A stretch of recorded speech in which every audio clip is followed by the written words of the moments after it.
قابل احترام بزرگوں اور عزیز ساتھیوں اور بھائیوں، ماہ رجب کی آج 30 تاریخ ہے۔ اللہ نے چاہا تو کل 1 شعبان ہوگی اور پھر اس کے بعد ماہ مبارک شروع ہو جائے گا۔ رجب اور شعبان کے سلسلے میں آپ نے سنا، ان دونوں مہینوں میں اللہ رب العزت کی بارگاہ میں سرور عالم تاجدار مدینہ حضرت رسول اللہ صلی اللہ علیہ وسلم دعا فرمایا کرتے تھے، بلکہ آپ نے شعبان کے مہینے کو اپنا مہینہ قرار دیا اور رمضان المبارک کو اللہ کا مہینہ قرار دیا۔ اتنی شدت سے آپ کو ماہ رمضان کا انتظار رہتا تھا، 2 مہینے پہلے سے آپ منتظر رہتے اور اللہ سے دعا مانگا کرتے تھے۔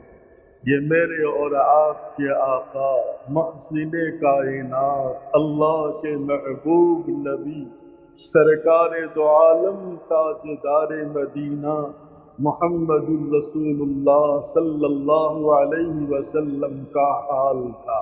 پیارے آقا کو اللہ نے قریباً 1500 سال پہلے مکہ المکرمہ میں پیدا فرمایا اور پوری انسانیت کے لیے، عالم کے لیے اپنا پیغمبر بنا کر بھیجا۔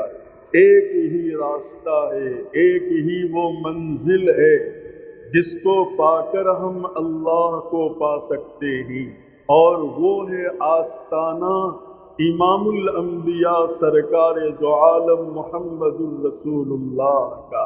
آپ نے جو راستہ بتلایا، آپ نے جو پیغام دیا، آپ نے جو تعلیمات دی، اور آپ جو شریعت لے کر آئے جس کے اوپر قرآن کہہ رہا ہے وَأَنَّ هَذَا صِرَاطِي مُسْتَقِيمًا فَاتَّبِعُوهُ، اے لوگوں یہ وہ راستہ ہے جس پر چل کر اتباع کر کے تم منزل کو پا سکتے ہو، اور وہ راستہ ہے محمد الرسول اللہ کے دین کا، آپ کی شریعت کا اور آپ کے لائے ہوئے مذہب کا۔ تو اس پیارے آقا سے سب سے پہلے شرط یہ ہے کہ کامل اور مکمل محبت ہو۔ آپ کی ذات عالی سے اتنی محبت ہو، اتنی محبت ہو، اللہ کے نبی نے ارشاد فرمایا اپنے ماں باپ سے بڑھ کر، اولاد سے بڑھ کر، سارے جہان سے بڑھ کر تم کو اپنے پیغمبر سے محبت ہونا چاہیے۔ ویسے محبت تو ہوتی ہے ہر مسلمان کو، اپنے نبی کے ساتھ کون ایسا ہے جو محبت نہیں کرتا، لیکن وہ محبت اللہ کے یہاں مکمل نہیں ہے۔ اللہ کے نبی نے یہ ارشاد فرمایا لا یؤمن، تم میں سے اس وقت تک کوئی مسلمان نہیں ہو سکتا ہے حتی اکون احب الیہ من والدہ وولدہ والناس اجمعین، یہاں تک کہ تمہاری وہ محبت اپنے ماں باپ سے بڑھ کر ہو۔ دنیا میں انسان جس کو چاہتا ہے، جس سے پیار کرتا ہے، جس سے محبت کرتا ہے اور جس کو اپنے قریب دیکھنا چاہتا ہے، یہ وہی رشتے ہیں جس کو نبی نے ارشاد فرمایا یا تو ماں باپ کا رشتہ ہے، یا پھر اولاد کا رشتہ ہے، یا پھر وہ افراد ہوں گے دنیا میں جن سے تم محبت کرتے ہو۔ اسی کو حضور فرما رہے ہیں حتی اکون احب الیہ من والدہ، اپنے ماں باپ سے بڑھ کر اور اپنی اولاد سے زیادہ، اور سارے جہان سے، سارے انسانوں سے بڑھ کر تم کو اپنے پیغمبر سے محبت ہونی چاہیے۔ جب اتنی محبت آ جائے گی تو پھر یہی پیغمبر اللہ کی چوکھٹ پر تم کو ڈالنے والے۔ دوسری حدیث میں کیا ارشاد فرمایا لا یؤمن احدکم حتی یکون ہواہ تبعا لما جئت بی، کوئی تم میں سے کامل مسلمان نہیں بن سکتا، پختہ مسلمان نہیں ہو سکتا، کوئی مسلمان نہیں ہو سکتا تم میں سے یہاں تک کہ اپنی ساری زندگی کو میری خواہشوں کے تابع نہ کر دے، میری خواہشوں کا اتباع نہ کرے۔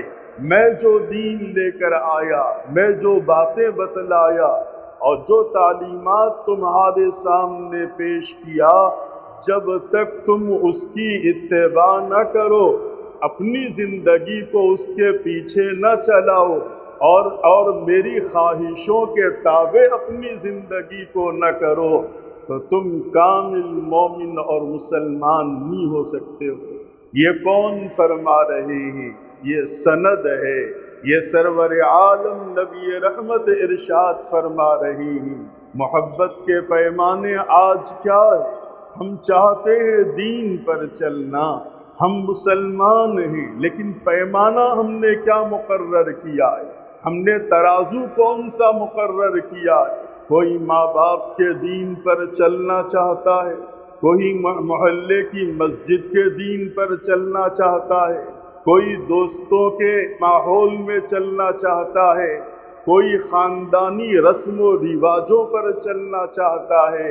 اللہ کے یہاں یہ قبول نہیں ہے، جان لیجئے۔ اگر کوئی یہ کہتا ہے کہ میرے باپ ایسا کرتے تھے، میرے خاندان میں یہ رسم چلتی ہوئی آ رہی ہے، میری ماں بچپن سے ایسے کرتے ہوئے آ رہی ہے، رجب کی فاتحہ، رجب کے کنڈے، روٹ بنانا کھانا، اور حضرت امام جعفر صادق جو اہل بیت کے اہم رکن تھے، ان کے نام پر بدعات کو اختیار کرنا، اگر کوئی یہ سمجھتا ہے کہ دین اس کا نام ہے جو میں اپنے خاندان میں دیکھتا ہوا آ رہا ہوں، جو اپنے ماں باپ کو کرتا ہوا دیکھتا آ رہا ہوں، جو محلے والوں کو کرتا ہوا دیکھتا آ رہا ہوں، تو اللہ نے صاف طور پر ارشاد فرمایا یہ دین نہیں ہے، یہ تمہاری خواہش ہے، یہ تمہاری نفس کی چاہتیں ہیں،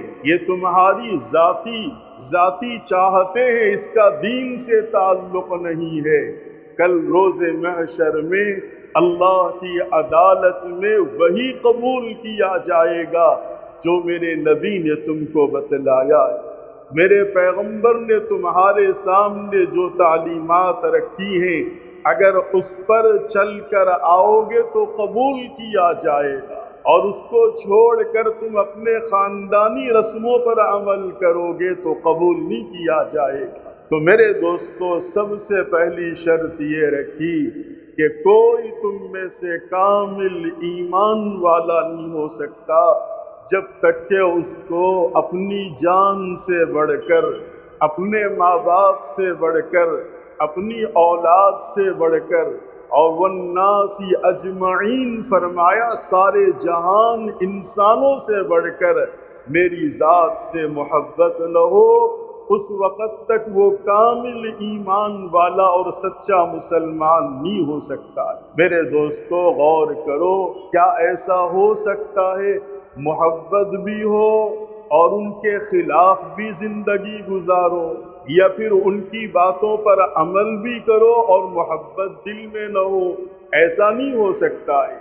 محبت ہوگی تو زندگی اتباع پر آئے گی، محبت ہوگی تو زندگی سنتوں پر چلے گی، محبت ہوگی تو انسان بدعات سے توبہ کرے گا، خرافات سے توبہ کرے گا، رسم و رواجوں سے توبہ کرے گا، ماحول کو نہیں دیکھے گا، وہ اپنے پیغمبر کو دیکھے گا، وہ پیغمبر کی باتوں کو ڈھونڈ ڈھونڈ کر تلاش کرے گا کہ میرے نبی نے فرمایا تو کروں گا، اور میرے نبی نے نہیں فرمایا نہیں کیا تو جان قربان کر دوں گا، لیکن یہ کام میں نہیں کروں گا۔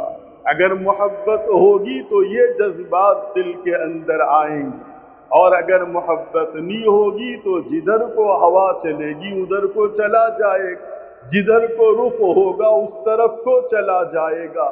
تو سب سے پہلے محبت کا پیدا کرنا اور پھر نبی کے نقش قدم پر زندگی گزارنے کا اہتمام کرنا، نبی کی سنتوں پر عمل کرنے کا اہتمام کرنا۔ نبی کے نقش قدم قدم کے راستے جنت کے راستے ہیں، انسان کو جنت سے ملاتے ہیں وہ راستے جو نبی رحمت صلی اللہ علیہ وسلم کی باتوں پر عمل کرے، ان کی تعلیمات پر عمل کرے اور ان کے دین پر عمل کرے۔ اور جس کو کوئی پرواہ نہ ہو کیا دین ہے، کیا محمد صلی اللہ علیہ وسلم کا طریقہ ہے، ان کی کیا باتیں ہیں، کیا تعلیمات ہیں، سوچتا بھی نہیں ہے، معلوم بھی نہیں کرتا ہے، پوچھتا بھی نہیں ہے، بس خاندان والے کر رہے ہیں، اماں کو خوش کروں، خالہ کو خوش کروں، بابا کو خوش کروں، محلے والوں کو خوش کروں، تو پھر جان لے وہ آدمی، وہ بظاہر چاہے کچھ بھی کرے، اللہ کے یہاں اس کا گھاس پھوس کا بھی درجہ نہیں ہے، اللہ کے یہاں تنکے کی بھی اس کی حیثیت نہیں ہے۔ ہم دیکھتے ہوئے آ رہے، ہمارے اس محلے میں بھی بعض ایسے بیمار بسے ہوئے جو ایسے حالات کے اندر نبی رحمت صلی اللہ علیہ وسلم کے طریقے کو تلاش کرنے اور ڈھونڈنے کے بجائے جب ان کی نفسانی خواہش پوری نہیں ہوتی، ان کے جذبات پورے نہیں ہوتے، جب ایک عالم کوئی کام نہیں کرتا ہے تو پڑوس سے دوسرے عالم کو بلا کر قبر پر فاتحہ پڑھوا رہا ہے۔ کیا تماشا ہے یہ؟ کیا ہم نہیں جانتے قبر پر فاتحہ کیسا پڑھنا چاہیے، کب پڑھنا چاہیے، کیا پڑھنا چاہیے؟ یہ دین ہے۔ ایک نے نہیں پڑھا تو معلوم تو کرو کیوں نہیں پڑھا ہے، کیوں قبر پر نہیں آئے ہیں، کیوں پھول نہیں ڈالے ہیں، کیوں انہوں نے زیارت نہیں کی ہے۔ اب سستے مولوی بازار کے اندر موجود ہے، بس کچھ نذرانہ پیش کرو، مبارک دنوں میں دعوت کے لیے بلوا لو، آسانی کے ساتھ تمہارے ہمنوا ہو جائیں۔ اتنا سستا مولوی زمانے میں آج تک نہیں ملا ہوگا جو آج کے دور میں بازار میں چل رہی، کوئی پرواہ ان کو بھی نہیں ہے۔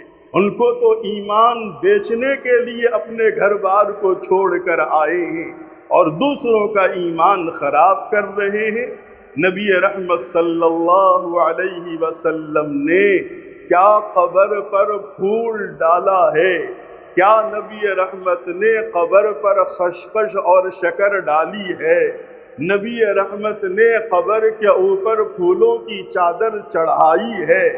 کیا آپ کے صحابہ، آپ کے وہ برگزیدہ ماننے والے سیدنا علی ہوں، ابو بکر ہوں، عمر ہوں، عثمان ہوں، یا پھر اماں جان نے اپنے گھر سے کوئی تھالا دے کر بھیجا ہو، یہ لے جاؤ میرے نبی کے قبر کے اوپر ڈالو، کبھی آپ نے سنا ہے ماں جان نے کوئی تھالا گلاب کی پتیوں کا دیا ہو، کوئی چاول کا دیا ہو، کوئی شکر کا اور خشخش کا دیا ہو کہ جاؤ جنت البقیع کے قبرستان کے اندر؟ یہ سارے خرافات ہیں، بدعات ہیں، رسم و رواجیں ہیں، سنت کا اس سے کوئی دین کا تعلق ان چیزوں سے نہیں ہے۔ میرے دوستوں اور بزرگوں، یہ بدعات ہیں اور بدعات کا مٹنا ضروری اور لازم ہے، اور جب بدعات کے اوپر عمل کرے گا انسان تو نبی سے دور ہو جائے گا، سنت سے دور ہو جائے گا، اصل دین سے دور ہو جائے گا اور نقلی دین کے اوپر عمل کرے گا۔ تو ان چیزوں کو آخر کب چھوڑا جائے گا میرے دوستوں اور بھائیوں؟ آدمی کو محتاط رہنا چاہیے، دنیا میں کمانے میں، کاروبار لگانے میں آپ کتنے محتاط رہتے ہیں، آپ کتنے لوگوں سے مشورہ کرتے ہیں اور کس لائن والے سے مشورہ کرتے ہیں؟ آپ کاروبار لگانا چاہتے ہیں تو کسی حجام سے مشورہ نہیں کرتے، آپ کاروبار لگانا چاہتے ہیں تو کسی دھوبی سے مشورہ نہیں کرتے، آپ اس لائن کے آدمی سے مشورہ کرتے ہیں۔ اپنے دین اور ایمان کو بچانے کے لیے معتبر اور سچے عالم سے مشورہ کرنا چاہیے، جس عالم کے اندر اللہ کا ڈر ہو اور احساس ہو، ایسے عالم سے مشورہ کرنا چاہیے۔ میں نے کہا بازار میں، مارکیٹ میں بہت سستے مولوی آپ کو قرآن پڑھ کے بھی دعوت کھانے والے اور آیت کریمہ پڑھ کے بھی پیسے لینے والے، اور پھر جاگنے کی راتوں میں گھروں میں آ کر فاتحہ پڑھ کر عود گھروں میں اٹھا کر آپ کے نذرانے وصول کرنے والے، ایسے علماء اور مفتی کے نام پر بھی موجود ہیں۔ میں صاف صاف آپ کو بتلا رہا ہوں، ایسے لوگوں سے چوکنا رہنا چاہیے، ایسے لوگوں سے ہوشیار رہنا چاہیے۔ اصل دین کیا ہے اس کو معلوم کرنا چاہیے اور اس پر عمل کرنے کا اہتمام کرنا چاہیے۔ کیا ضرورت ہے میرے دوستو ہم کو آپ سے جھگڑنے کی، آپ سے اختلاف کرنے کی؟ ہم کو کیا ضرورت ہے؟ کیا ہم آپ کے چہیتے بن کر نہیں رہ سکتے؟ کیا ہم آپ کے نذرانوں سے اپنی زندگیوں میں خوشیاں نہیں لا سکتے؟ کیوں ہم ٹوکتے ہیں؟ کوئی تو وجہ ہوگی اس کے پیچھے، کوئی تو درد ہوگا اس کے پیچھے جو آپ کو ہم بتلا رہے ہیں یہ صحیح ہے اور یہ غلط ہے۔ ورنہ ہم بھی اپنے گھروں سے دور چلے جاتے دوسرے صوبوں کے اندر، اور جا کر جو لوگ چاہیں وہ کرتے۔ ہم دین لوگوں کو نہ بتاتے، صحیح دین نہ بتلاتے، جو لوگ وہاں کے جیسے ہیں ویسے ہم عمل کرتے۔ لیکن نہیں میرے دوستو، ہم نے اپنے اکابر کو، بزرگوں کو، اللہ والوں کو دیکھا ہے اصلاح کرتے ہوئے، بتاتے ہوئے۔ آپ چاہے ہم سے ناراض ہوں، آپ چاہیں ہم سے دور ہو جائیں، لیکن ہمارا فریضہ ہے کہ ہم آپ کو صحیح دین بتلائیں، صحیح شریعت بتلائیں اور قرآن بتلائیں، رسول اللہ صلی اللہ علیہ وسلم کا درد بتلائیں۔ یہ ہمارے بڑوں نے ہم کو بتلایا، ورنہ ہم بھی اپنی زبانوں کو آپ کے لیے تعریف کے پل باندھتے۔ جب آپ آتے تو بہت مسکرا کے کھڑے ہو کے احترام کر کے بٹھاتے، پھر کچھ تعویذیں بنا کر آپ کے حوالے کر دیتے، پھر آپ دوسرے ہی دن سے آپ ہمارے مرید بن جاتے اور معتقد ہو جاتے اور ہم کو نذرانے دینے شروع کر دیتے، اور پھر اپنے گھر میں ہم کو فاتحہ کے لیے بلاتے اور درود کرواتے۔ لیکن یہ صحیح دین نہیں ہے، جان لیجئے یہ دین کے نام پر فراڈ ہے، یہ دین کے نام پر دھوکہ ہے۔ میرے نبی نے دین کو اس طرح سے پیش نہیں کیا ہے۔ اب تعویذوں کی دکان لگا کر بیٹھ جائیں۔ ایک عالم کی ذمہ داری کیا ہے؟ وہ محلے کی اصلاح کرے، وہ لوگوں کے غلط اعمال کی اصلاح کرے، غلط عقیدوں کی اصلاح کرے۔ آج ہمارے عقیدے بگڑے ہوئے، نوجوانوں کے عقیدے بگڑے ہوئے، قبروں پر چبوترے بنا کر ہری چادر بازار میں مل رہی، قرآن کی آیتیں لا کر بچھا دیا، دوسرے ہی جمعے سے لوگوں کا ہجوم شروع ہو گیا۔ کچھ نہیں ہے قبر کے اندر، وہ تو ایک چبوترا ہے، کچھ نہیں ہے اس کے اندر، لیکن عقیدے لوگوں کے بگاڑے جا رہے ہیں۔ اللہ کی طرف جوڑنے کے بجائے، اللہ کے رسول کی طرف رخ پھیرنے کے بجائے اب قبروں کی طرف رخ پھیرا جا رہا ہے۔ خود مفتی صاحب بھی جا رہے ہیں، مولانا صاحب بھی جا رہے ہیں، امام صاحب بھی جا رہے ہیں، آپ کیا بولیں گے؟ میرے دوستو یہ کنفیوژن کیوں پیدا ہو رہا ہے؟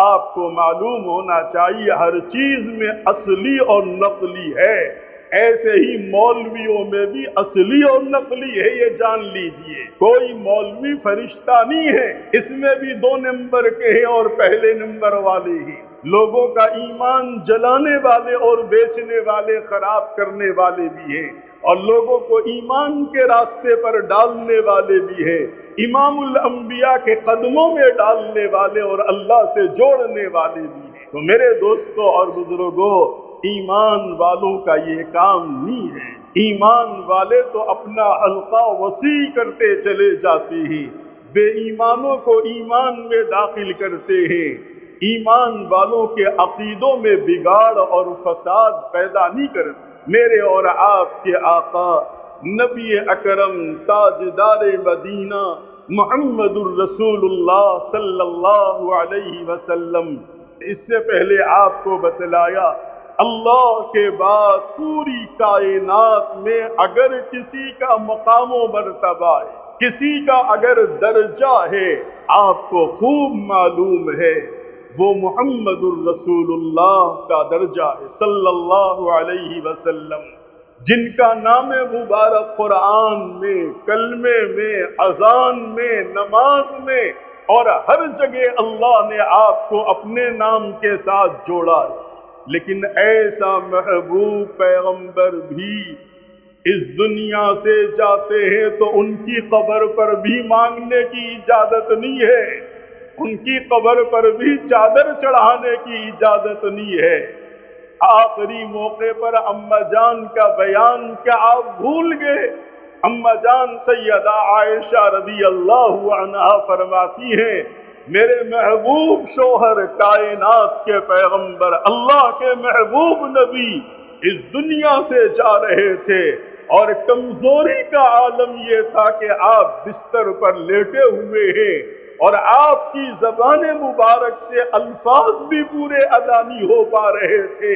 اماں جان کہتی ہے کہ میں آپ کے قریب ہوئی اور اپنا کان آپ کی زبان پر لگانے لگی، نبی اللہ کیا ارشاد فرما رہے ہیں، آپ کیا بول رہے ہیں؟ تو اماں جان فرماتی ہے کہ تمہارے اور میرے نبی اور میرے محبوب شوہر زندگی کے آخری لمحات کے اندر یہ فرما رہے تھے اللہ آپ نے اس قوم کو ہلاک کیا جنہوں نے نبیوں کی قبروں کو سجدہ گاہ بنایا، نبیوں کی قبروں پر عرس کرنے لگے، نبیوں کی قبروں پر سجدے کرنے لگے۔ پھر آپ نے ارشاد فرمایا اے اللہ میری قبر کو سجدہ گاہ سے بچا لینا، لوگ آپ کو سجدہ کرنے کے بجائے میرا سجدہ کریں، میری قبر پر سجدہ کریں۔ نبی اللہ کے آخری الفاظ ہیں اور آپ بد دعا دے رہے تھے ہلاک ہو وہ لوگ جن لوگوں نے مجھ سے پہلے نبیوں کی قبروں کو سجدہ گاہ بنائے۔ اتنے صاف اور واضح الفاظ امت کے سامنے ہیں، پھر کوئی گنجائش ہے؟ پھر ٹالو مٹول کی بہانے بنانے کی کوئی گنجائش ہے میرے دوستو؟ نہ کسی عالم کو ہے نہ کسی مفتی کو ہے، ایسا نہیں جی ویسا نہیں ایسا، یہ گول مول چیزیں اسلام کے اندر نہیں ہے۔ نبی اللہ نے جب اتنے صاف الفاظ ارشاد فرما دیے اور جب نبی کی قبر مزار مبارک مسجد نبوی کے پہلو میں بنی ہوئی ہے، نہ وہاں سجدے کی اجازت ابو بکر کے زمانے میں تھی، عمر کے زمانے میں تھی، نہ عثمان کے، نہ علی کے اور نہ بعد صحابہ کے دور میں، نہ آج اجازت ہے، تو پھر عام قبروں پر سجدے کی اجازت کہاں سے ملے گی؟ یہ خیر و برکت کا ذریعہ کیسے بنیں گے؟ یہ انسانوں کی ضرورتیں کیسے پوری کریں گے؟ یہ تمہاری شکوہ کو اور تمہاری مصیبت کو کیسے سنیں گے؟ اگر مرنے والا تمہاری مصیبت کو دور کرتا، قبر میں پہنچنے والا کوئی ولی ہو اگر تمہاری بات سننے والا ہوتا تو وہ خود نہ مرتا، اس کو نہلانے والے دوسرے نہ ہوتے، اس کو کفن پہلانے والے دوسرے نہ ہوتے، اس کو قبر میں اتارنے والے دوسرے نہ ہوتے، وہ محتاج بن کے گیا ہے دنیا سے، وہ بغیر کسی حرکت کے دنیا سے گیا ہے۔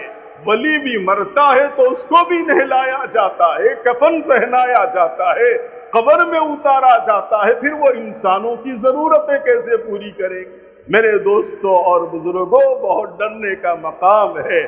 میں کہہ رہا ہوں آپ حضرات سن رہے ہیں، لیکن ایمان کے لٹیرے قدم قدم کے اوپر موجود ہیں۔ بڑے درد کے ساتھ آپ سے کہتا ہوں، بے ادبی کی معافی بھی چاہتا ہوں، لیکن کیا کہا جائے میرے دوستو؟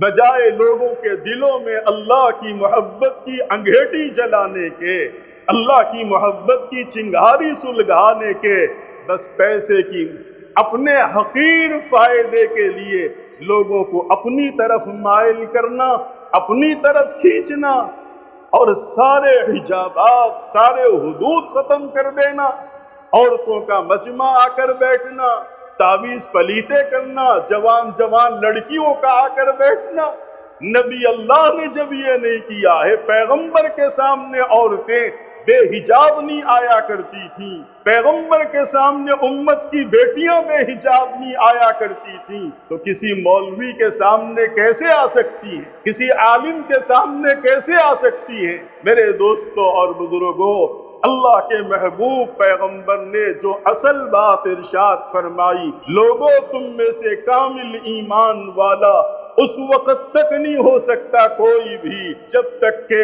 میرے لائے ہوئے دین کا تم اتباع نہ کرو، میری لائی ہوئی شریعت کا تم اتباع نہ کرو۔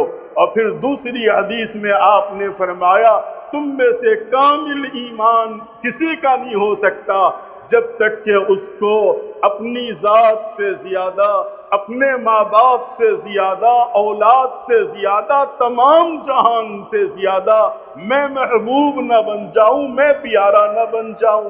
اور جب یہ چیز آئے گی تو پھر اس کی علامت یہ ہوگی، اس کی نشانی یہ ہوگی کہ انسان نبی کے قدموں میں زندگی ڈالے گا، محبت آئے گی تو ان کی بات مانے گا، اور محبت نہیں آئے گی تو پھر اپنی چلائے گا، اپنی خواہشوں کو پوری کرے گا۔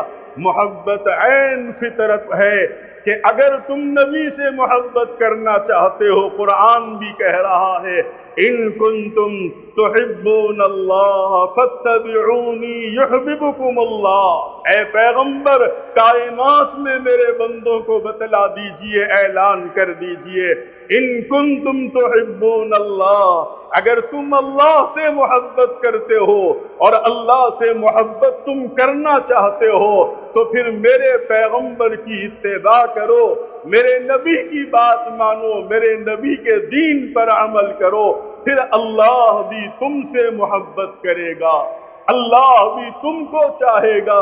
قرآن کا یہ صاف ارشاد ہے۔ تو میرے دوستو، بدعات ہیں، خرافات ہیں، رسم و رواجیں ہیں، خاندانی چیزیں ہیں، آبائی چیزیں ہیں، ان ساری چیزوں کو چھوڑنا چاہیے، اور جو معتبر عالم، جو سچا عالم، جو انسانوں کا ہمدرد و خیرخواہ ہے، جس کو دنیا کی طرف لگاؤ کم ہے، آخرت کی طرف لگاؤ زیادہ ہے، اس کے قریب رہنا چاہیے اور اس سے معاملات کرنا چاہیے اور اس کے پاس جانا چاہیے، جس سے بہت فائدہ ہوگا۔ ورنہ میرے دوستوں اور بزرگوں، اللہ رب العزت نے قرآن میں میرے نبی کو ایک جگہ فرما رہے ہیں، اے محمد کیا آپ دیکھتے نہیں، افرأیت من اتخذ الہہ ہوا، یہ لوگ اپنی خواہشات کا اتباع کرتے ہیں اور خواہشات کو اپنا معبود بنائے ہوئے ہیں، اپنا معبود خواہشات کو بنائے ہوئے ہیں۔ افرأیت من اتخذ الہہ ہوا، قرآن کہتا ہے کہ یہ لوگ زبان سے تو میرا دعویٰ کرتے ہیں، زبان سے آپ کا دعویٰ کرتے ہیں، لیکن عمل دیکھو تو یہ خواہشات کا اتباع کرتے ہیں۔